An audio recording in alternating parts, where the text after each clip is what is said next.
Thank you Richa. तुम लोगों ने उन सबका स्टेटमेंट ले लिया? सबसे पूछताछ कर लिया madam. Let's see.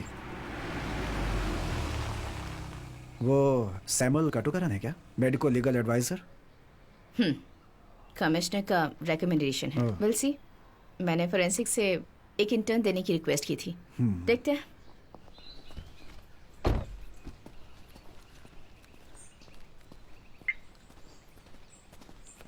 Samuel, two things. एक, इस केस की इन्वेस्टिगेटिंग ऑफिसर मैं हूं और तुम मेरे मेडिको लीगल एडवाइजर हो। That's your role. उसके अलावा किसी और चीज में दिमाग लगाने की जरूरत नहीं है। एंड टू, अगर कोई मीटिंग अरेंज होती है तो you going to be on time. Okay okay. Now go.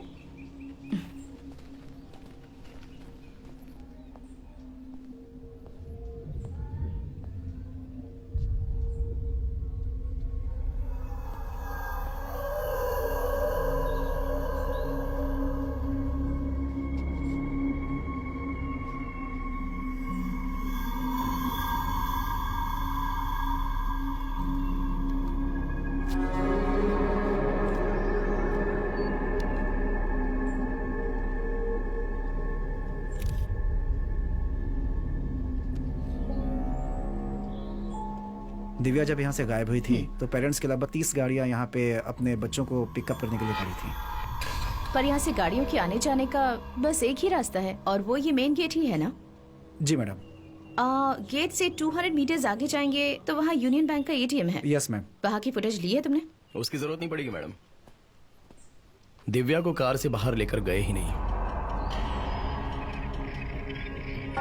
Autopsy के बाद वाली पोस्ट एग्जामिनेशन में दिव्या के क्लोथ से 3 फॉरेंसिक सैंपल मिले थे।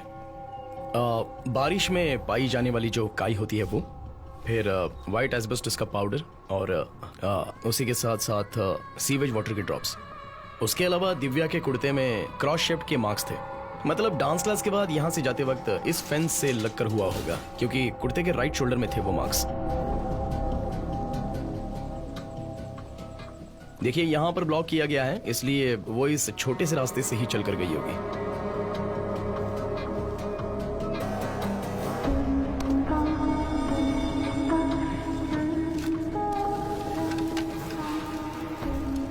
देखिए, पेड़ की डाली खिसने के बाद जो व्हाइट एस्पेटोस का पाउडर गिरा, दिव्या के ड्रेस पर भी वही व्हाइट एस्पेटोस पाया गया।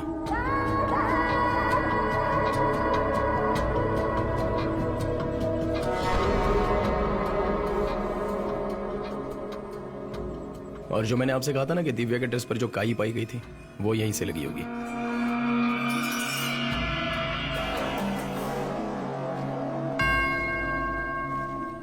दिव्या के ड्रेस पर जो सीवेज वाटर के ड्रॉप्स पाए गए थे वो यहीं के होंगे। और फिर उसके बाद इस नैरो पैसेज से दिव्या उसके साथ गई होगी।